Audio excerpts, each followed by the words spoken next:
Tunuran na lang tayo. 'Di ba? Pulis ako, hindi mo pwede akong utusan. Patrolman lang ako, pero hindi mo ko pwedeng utusan ng mali. Kahit sino ka pa. Kahit ikaw pang presidente, sabihin ko na nga sa'yo, kahit si Bongbong Marcos pang mag-utos sa akin ng mali, hindi ako susunod sa kanya, kahit tanggalin niya akong pulis. Diba? Ba't ako susunod sa kanya? Sino ba siya? Siya ba ang boss ko? Hindi ko siya boss. Ang boss ko, yung nagpapasahod sa akin. Sino bang nagpapasahod sa akin? Mga Pilipino. Diba? Mga Pilipino ang nagpapasahod sa akin. Ba't ako susunod sa presidente? Ano ba siya? Presidente lang siya. Diba? Ako, pulis ako. Pwede ko siyang arestuhin pagka wala siya sa serbisyo. Pagka wala siya sa pwesto niya. Diba? Kung walang pulis sa Pilipinas, sino na lang mag-aaresto sa mga tiwaling opisyal na yan? Kaya tayo nagpulis para hindi tayo maging kakampi ng mga tiwaling opisyal. Tayo dapat nasa gitna lang tayo, mga kasama. Ano nga bang inciting to sedition? Ito ay isang krimen kung saan yung speech o yung proclamation o yung representation ng isang tao ay ginawa to circulate scurrilous libel against the government or laban sa duly constituted authority. Yung speech mo ay nag-i-aim na mag-disturb or mag-obstruct sa isang lawful officer sa pag-execute niya ng kanyang functions or sa paggawa niya ng kanyang tungkulin. Nag-i-instigate ka o nananawagan ka sa mga tao para magsama-sama para gumawa ng isang unlawful na purpose. O di kaya yung speech mo ay nagsasuggest na magkaroon ng riot o kaya rebellious conspiracy o kaya ini-stir up mo yung mga tao na kumontra sa lawful authorities. O kaya yung speech mo ay nagde-disturb sa safety and order ng government or sa peace ng community. Ngayon, ang parusa nito kung convicted ka ay prison correctional, okay? Hindi lalampas sa 6 years yung imprisonment. Pero dahil ginamit nung nag-viral na police officer ang social media, ang internet technology o information technology, 1 degree higher ang parusang pagkakakulong. So, ibig sabihin, instead na prison correctional sana, 1 degree higher, prison mayor tataas. So, dahil dito, nasa 6 years and 1 day to 12 years yung maaaring imprisonment na maipataw kapag napatunayang guilty siya sa akusasyon laban sa kanya. Ngayon, ano bang ibig sabihin nito? Yung communication, yung words na ginamit mo, yung sinicirculate mo sa social media, ay may tendency na mag-promote ng dissatisfaction sa gobyerno, okay? Or may tendency na mahikayat mo sila na hindi maging loyal sa gobyerno. Ina-undermine kasi nito yung security ng government itself. Anong ibig sabihin nito?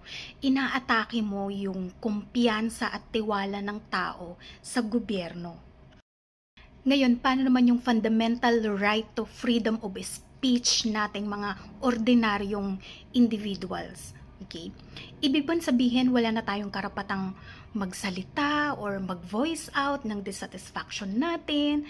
Hindi ba natin pwedeng i-criticize ang gobyerno sa mga allegedly katiwalian nila or yung mga ginagawa ng public officials natin na hindi na tama or contrary sa kung ano ang sinasabi o nakasaad sa batas? Well, yung freedom po natin, freedom of speech or freedom of expression as guaranteed by our Constitution ay hindi absolute. Okay? So, yung freedom of expression ko ay nag-e-end kung My freedom of speech ends when the right of another person begins. Ang ibig sabihin nito, hindi ako pwedeng magsalita ng kahit anong expression o kahit anong gusto kong sabihin, and magtatago na lang ako sa likod ng freedom of speech clause under the Constitution. Hindi mo pwedeng i-invoke yung defense na freedom of speech or freedom of expression kung yung mga salitang ginagamit mo amounts to a crime.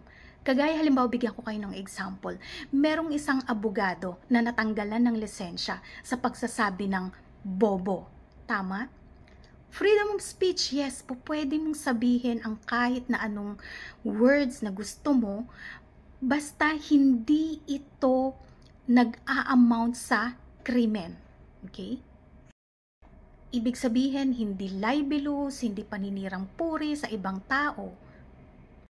So yung freedom of speech mo at freedom of expression ay hindi absolute, hindi ito unbridled license para sabihin mo lahat ng gusto mong sabihin laban sa ibang tao o laban sa gobyerno. Lalo na kung ikaw ay lisensyadong tao, ibig sabihin, halimbawa, isa kang abogado, okay? Yung license mo bilang abogado ay isang privilege, hindi ito karapatan. So, pwede itong bawiin. Kagaya ng ginawa ng korte dun sa abogado na nagsabi ng bobo laban sa ibang tao, natanggalan ng lisensya. In the same manner, yung pag-criticize mo sa gobyerno ay dapat na with accountability, ibig sabihin tempered, reasoned, okay? Constructive yung criticism mo. Hindi siya condemnation ng government setup. Hindi dapat nag-i-encourage ng disloyalty sa government o nagpo-promote ng hatred laban sa mga public officers. Paano kung yung speech niya hindi naman directed sa entire government setup, kundi directed against the president lamang? Inciting to sedition pa rin ba yun?